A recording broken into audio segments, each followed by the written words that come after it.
Fala, turma. Nos dois vídeos anteriores eu mencionei algumas coisas sobre a minha entrada no mundo da corrida, né? E o fato de que a corrida me ensinou coisas que eu não teria aprendido de outra forma a respeito da corrida, mas que, no entanto, são absolutamente essenciais do ponto de vista acadêmico, né? Do ponto de vista do conhecimento que um aluno precisa ter quando ele enfrenta alguns dos problemas da universidade. Foram coisas que eu talvez já sabia fazer, mas eu não tinha aprendido de maneira consciente aquilo. Eu tinha, de alguma maneira, desenvolvido inconscientemente alguns daqueles hábitos, outros eram produto do acaso, né? Eu fazia, mas sem querer querendo, não que era uma coisa que ativamente eu buscava, mas que depois que eu comecei a controlar melhor, o meu desempenho, tanto na corrida quanto em provas de universidade, melhoraram, né? Então, obviamente, hoje eu sou professor, eu não fico fazendo provas de universidade o tempo todo, mas eu prestei concursos públicos para a cargo de professor ao longo desses últimos anos aí.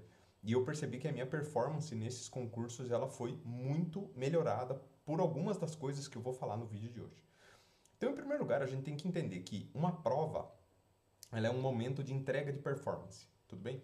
Então precisa ficar claro, num primeiro momento, que não necessariamente você precisa passar por provas para aferir a sua performance, né? Então, por exemplo, se você está treinando corrida, você pode marcar lá com um cronômetro, né, com um relógio GPS, alguma coisa, e você ir melhorando o teu tempo, né, treinando por conta própria, sem necessariamente participar de corridas cronometradas, né? Isso é fato. Tipo, você pode melhorar por conta própria.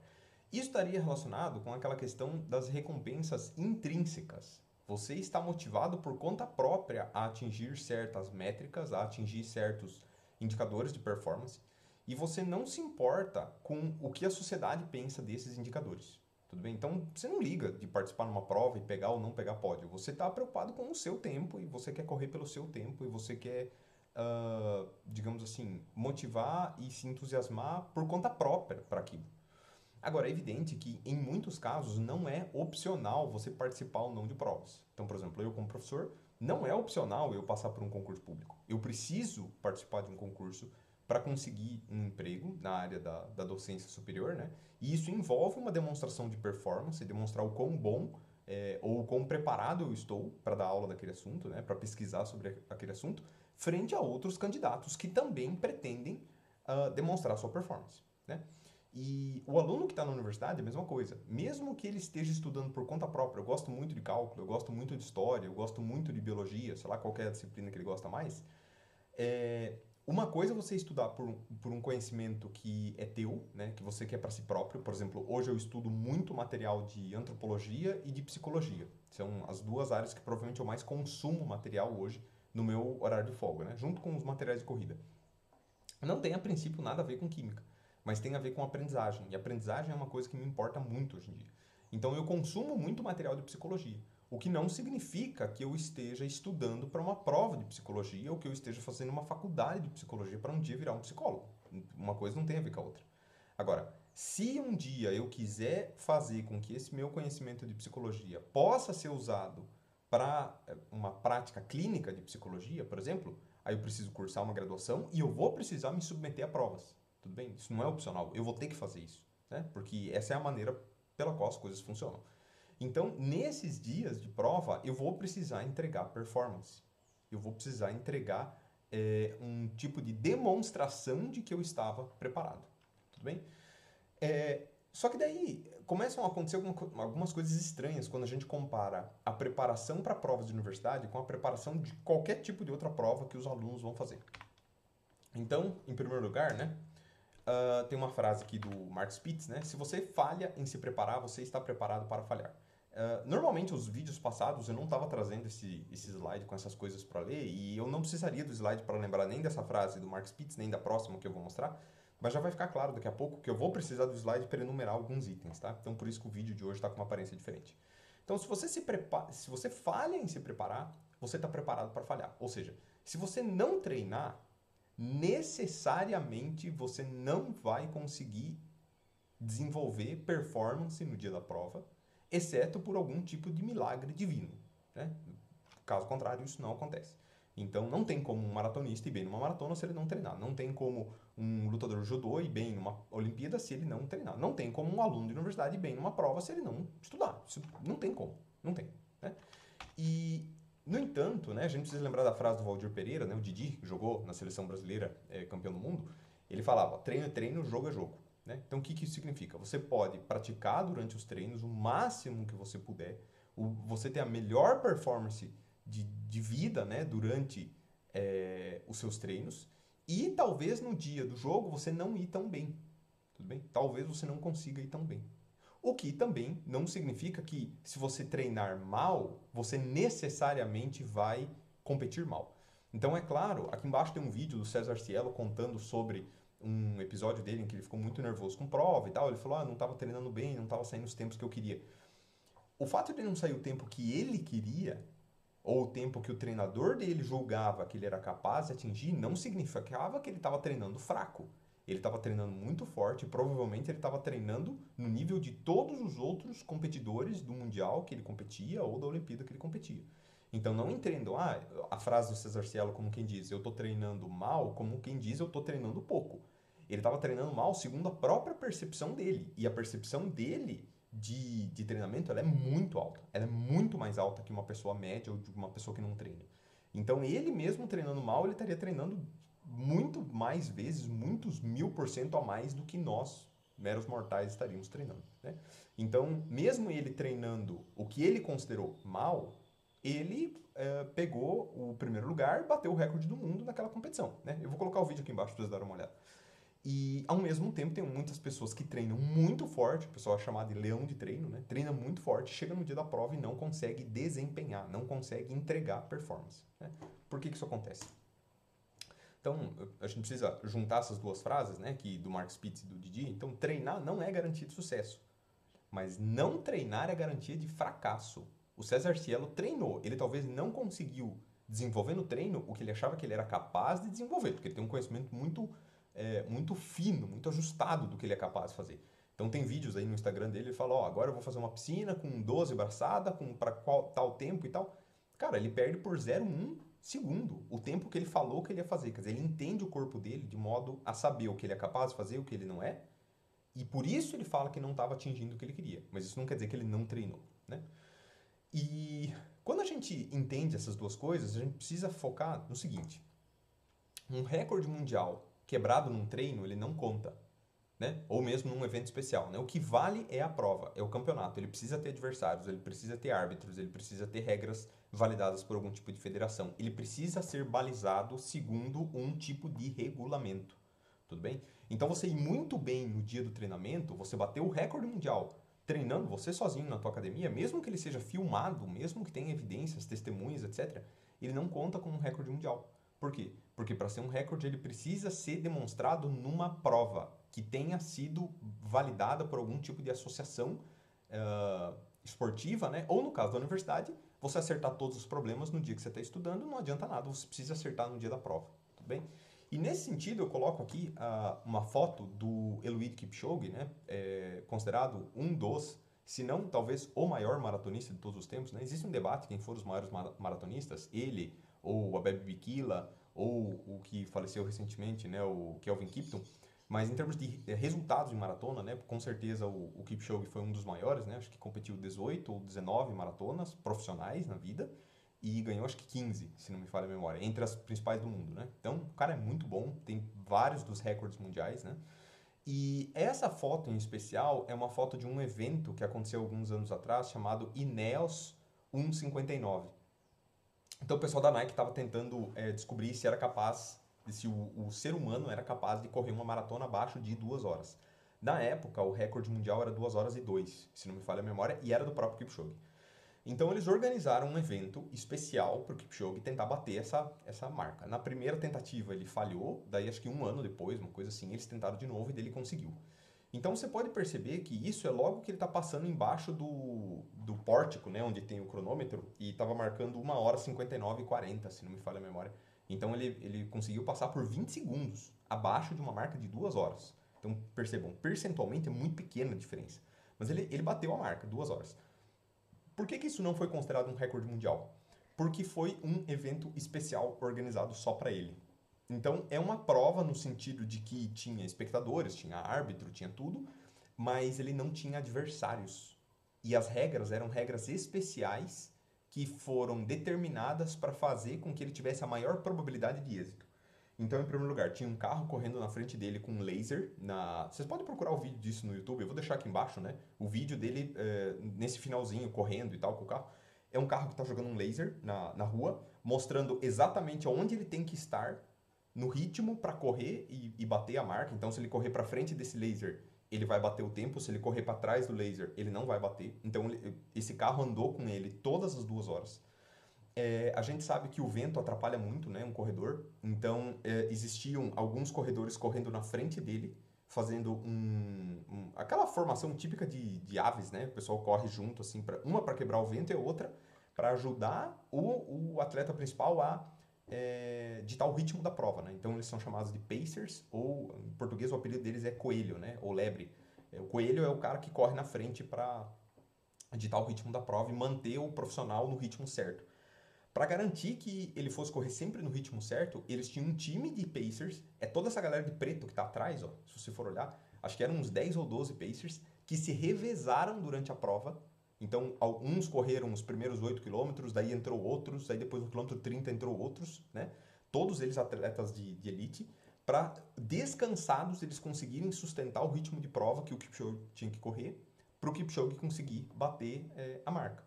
Então, numa prova tradicional, em primeiro lugar, você pode ter os coelhos, mas os coelhos tipicamente não vão até o fim da prova. Eles vão estourando ali em quilômetro 20, quilômetro 25, eles abandonam, né? E daí, dali pra frente, o cara tem que correr sozinho. E com certeza nunca tem um coelho entrando no meio da prova, como foi na prova do Kipchoge. E o ponto principal, ele não tinha adversário, né? Ele estava correndo sozinho. Então, era um evento organizado para ele. Ele bateu as 2 horas? Bateu. Foi considerado um recorde mundial? Não, porque foi um evento especial. Não foi uma demonstração de performance em condições normais de prova. Aí, um tempo depois, acho que ele até bateu o recorde dele, 2 horas e 1, né, em Berlim. E depois veio o Kipchoge e fez 2 horas... o Kipchoge não, o Kelvin Kiptum.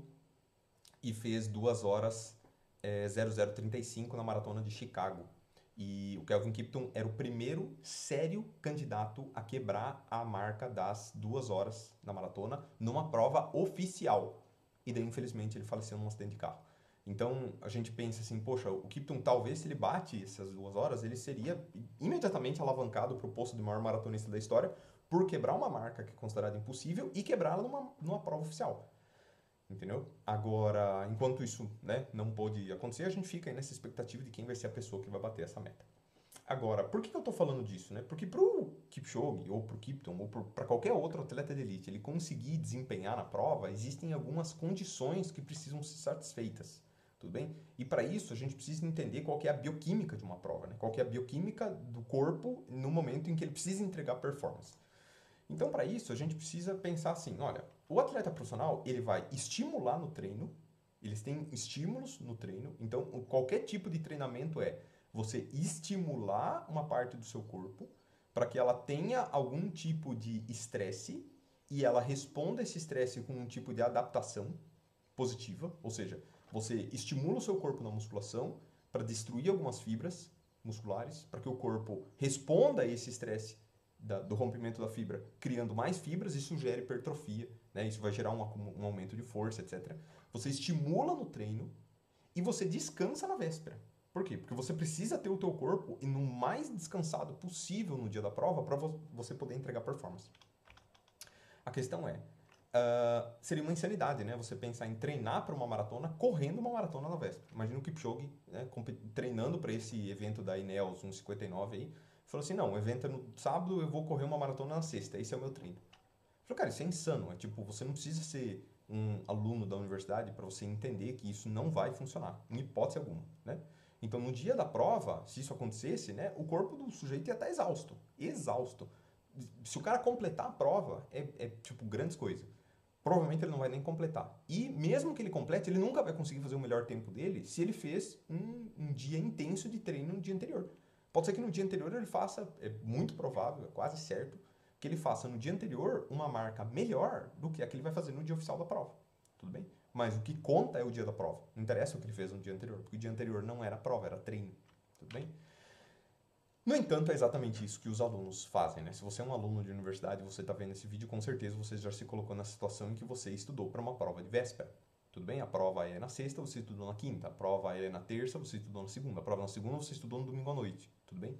E você pensa, cara, por que, que a gente acha que isso vai funcionar? Especificamente, né? Por que, que os alunos acham que isso vai funcionar? E, mais que isso, por que, que a universidade é o único caso em que os alunos, de alguma maneira, eles acham que isso vai funcionar? Porque eu acho muito curioso, assim, aqui na universidade onde eu leciono, você tem atlética, né? Então os alunos treinam ali para os eventos esportivos, né? Das competições interatlética, joia, etc. E você tem a bateria, né? Os alunos treinam lá na bateria, lá ficam ensaiando o batuque da bateria. Cara, todos os dias eu escuto a bateria ensaiando. Todos os dias. Eu almoço aqui no campus e todos os dias eu escuto a bateria ensaiando lá no campo. É bem longe daqui, mas eu escuto o batuque de longe, né? Não me atrapalha, mas eu escuto. E eu vejo muitos alunos chegando atrasados em aula, às vezes, porque, professor, porque eu estava no treino da atlética, porque eu estava no treino de não sei o quê, porque na hora do almoço a gente treina não sei o quê. Eu falei assim, cara, o cara tá na universidade, o cara ou a menina, sei lá, ele tá na universidade, ele sabe que para vencer a competição da atlética, ele precisa treinar muito, não basta jogar futebol na véspera para ganhar o torneio de futebol da atlética. O pessoal da bateria sabe que não basta ensaiar na véspera, ele tem que ensaiar muito antes, ele tem que ensaiar por muito tempo. Mas especificamente para a prova, que é a única coisa que talvez vai dar um ganha-pão para esses alunos, porque se eles fossem bons o suficiente de esporte para viver do esporte, eles não estavam na universidade. Eles estavam, né, jogando algum tipo de esporte profissional. Se eles fossem bons o suficiente para viver da bateria, né, de batuque, eles iam estar fazendo faculdade de música ou eles iam estar se profissionalizando músicos. Então me chama a atenção o fato de que o aluno, as duas atividades que não vão ser um ganha-pão para ele, que é o esporte universitário e a bateria, essas duas ele treina. E o que supostamente vai ser o ganha-pão dele em algum momento, porque ele está na universidade, vamos supor que seja para ele conseguir um diploma que vai permitir para ele um emprego de nível superior, que estatisticamente falando tem uma maior probabilidade de ele receber um melhor salário do que um emprego de nível médio, né? Então, estatisticamente isso é válido. E a única coisa que importa para ele ter um emprego futuro, daí ele não treina. Então, assim, não é você dizer assim, porque o aluno sabe, ele acha que ele consegue de véspera. Mesmo o aluno de universidade, ele sabe que a atlética não dá de véspera. Não dá para vencer. E a bateria também não dá para vencer de véspera. Mas, de alguma maneira, ele acha que ele é o alecrim dourado que vai conseguir fazer com que a universidade, o estudo e a prova de cálculo 2 consiga funcionar de véspera. Isso é, tipo, insano. É você renunciar às mais fundamentais faculdades cognitivas quando você pensa que isso é válido. Porque isso não é. Isso beira a loucura. Né? A loucura mesmo. Pessoas foram internadas no passado em manicômios por menos do que isso. Porque isso é loucura. Então vamos entender, né, como funciona essa questão da bioquímica da prova. Em primeiro lugar, a gente tem que entender o que significa a palavra estresse. Então, quando eu falo estresse, ele pode ser algum tipo de estímulo que danifica, entre aspas, o teu corpo, né? Ele gera um desgaste, então ele pode ser tanto um estímulo muscular na academia, você gera um desgaste muscular, acúmulo de ácido lático, que causa dor, etc. Ou você pode falar de um estresse intelectual, né? Você ficar muito tempo estudando para a prova, você também gera o acúmulo de substâncias no seu cérebro que atrapalham o desenvolver daquela atividade. Tudo bem? Então aqui eu quero diferenciar dois estados, um deles chamado sob estresse e o outro chamado de estressado. Tudo bem? Sob estresse e estressado. Primeiro vamos entender o que significa estar sob estresse. Bom, sob estresse é uma situação em que você subitamente se depara com algum tipo de perigo. Tudo bem? Então, imagine o nosso caçador-coletor ancestral lá andando no meio do mato, ele se depara com uma cobra. Ou pior, com uma onça. Né? Porque a cobra, o cara foge e tipicamente a velocidade dele é maior que a da cobra, na maior parte dos casos. Mas se ele se deparar com uma onça, ele imediatamente se reconheceu numa situação de perigo. Tudo bem? De perigo.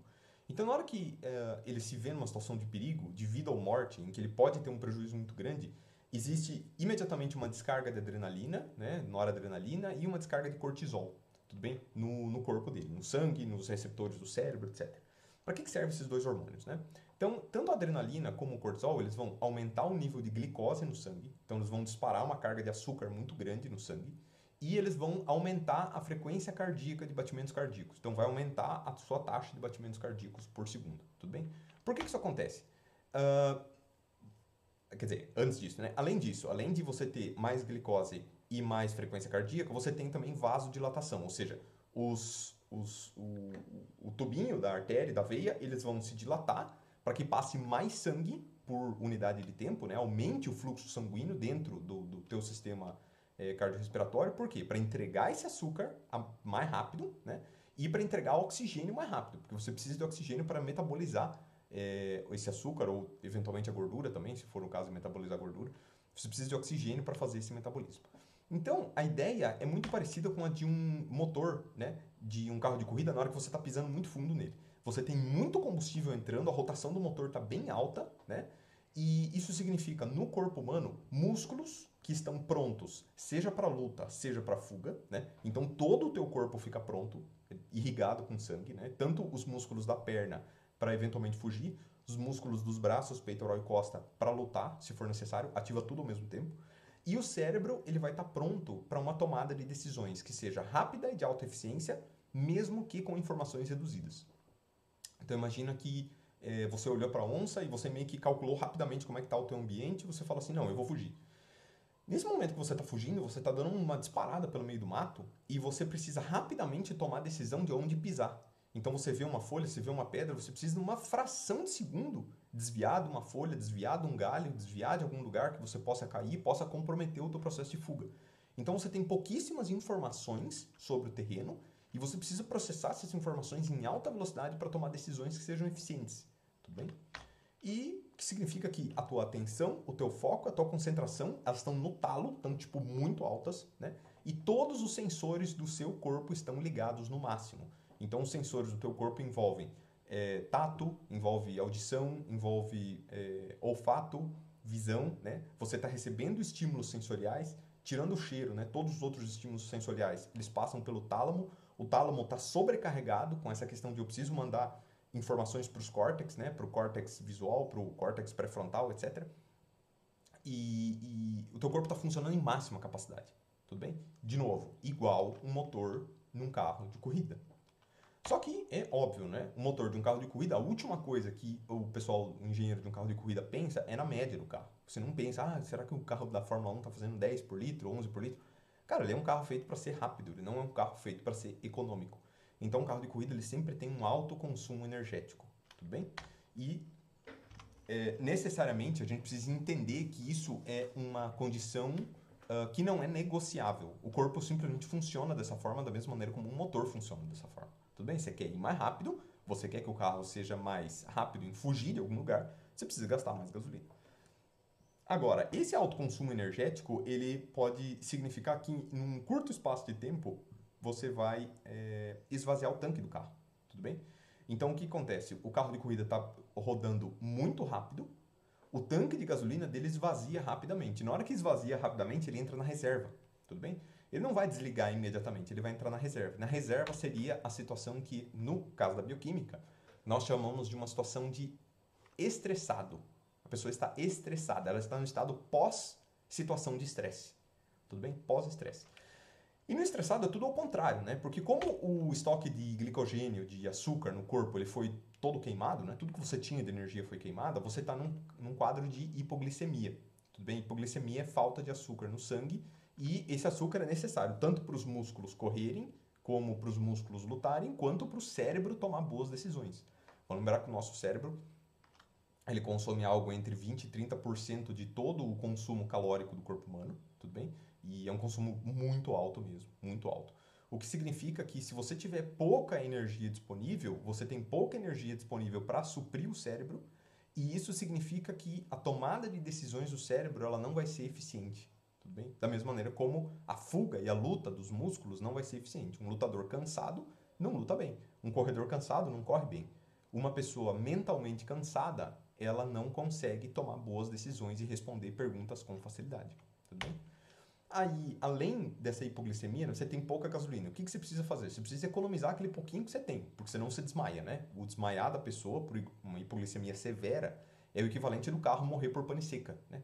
Acabou a gasolina, cara. Você não tem energia suficiente para manter o teu aparato cerebral funcionando e o teu cérebro prefere, desligar, né? Você desmaia, nesse caso. Então, para impedir você de desmaiar, o corpo reduz o ritmo cardíaco para um valor muito lento, para que ele tenha uma lenta entrega de nutrientes, tanto para músculo quanto para cérebro, né? Ele diminui a rotação daquele motor para de alguma maneira tentar economizar gasolina. E se não tem combustível e o pouco combustível que tem está vindo numa taxa muito lenta, né, para o cérebro e para o músculo, o que vai acontecer?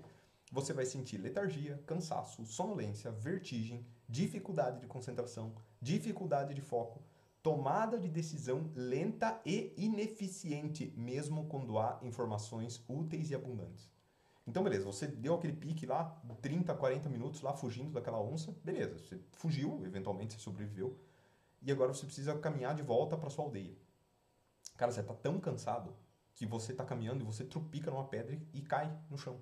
Antes você estava correndo a máxima velocidade e você não caiu. Agora você está caminhando e você não conseguiu perceber que tinha uma pedra ali porque você está desconcentrado, você tropeçou, caiu. Entendeu? Isso é uma tomada de decisão lenta e ineficiente. Você tem a informação de que a pedra está ali e você pode tropeçar, mas você está tão desatento e tão desconcentrado que você não consegue processar aquela informação como ela sendo uma coisa que pode te derrubar, você tropeça e cai. Tudo bem? Então, existe informação útil, existe uma abundância de informações e mesmo assim a sua tomada de decisão ela é altamente ineficiente. Tudo bem? Seria a situação recíproca da anterior, né? Todos os teus sensores do corpo, eles estão desligados ou eles estão operando muito abaixo do nível ideal. Então pensa lá no teu celular, ligou o Wi-Fi, ligou o Bluetooth, ligou o roteador de 4G, ligou o GPS, ligou tudo, a bateria dele vai embora, porque está todos os sensores ligados. No final, economia de bateria, né? Quando chega lá 10%, ativar a economia de bateria. O celular desliga tudo, cara.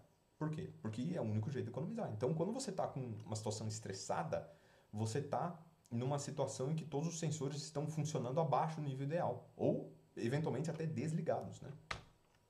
E isso significa baixo consumo energético, e ele é necessário, esse baixo consumo, para promover recuperação fisiológica. Então você está lá operando num nível baixo de consumo de calorias, tudo bem? Num nível bem baixinho.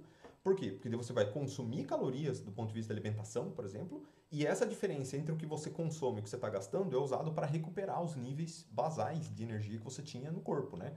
Tanto de glicogênio nos músculos também, né? Recuperar o fornecimento de açúcar para o cérebro e tudo mais. Então vamos fazer uma analogia simples aqui. Qual que é o momento ideal para estar sob estresse? É durante a prova. Qual que é o momento ideal para estar estressado? É no momento pós-prova.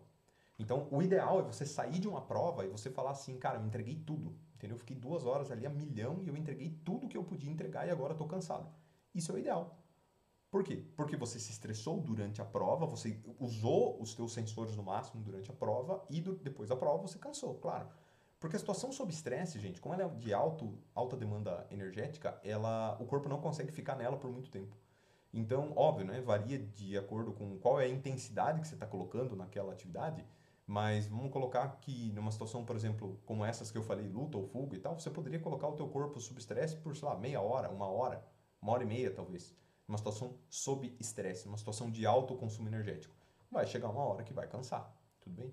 Então, você pode treinar a tua capacidade para aumentar o tempo que você consegue se submeter a uma situação sob estresse. Por exemplo, você pode treinar para uma maratona para melhorar o teu fôlego, melhorar a tua capacidade de se submeter a uma situação de alto ritmo cardíaco e tal. Você pode treinar para isso.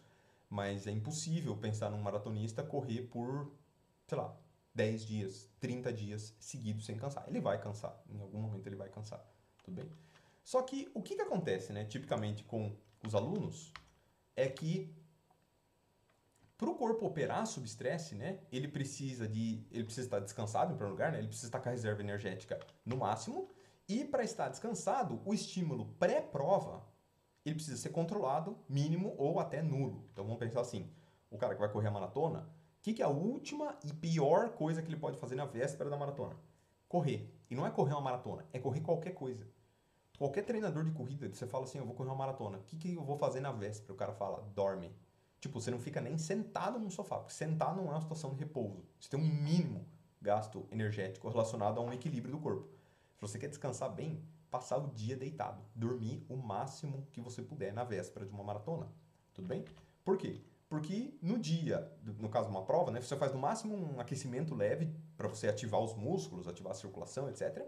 Mas no caso, por exemplo, de uma prova acadêmica, né, escrita, você não precisa nem aquecer, você precisa chegar descansado para poder descarregar tudo aquilo durante a prova. Né?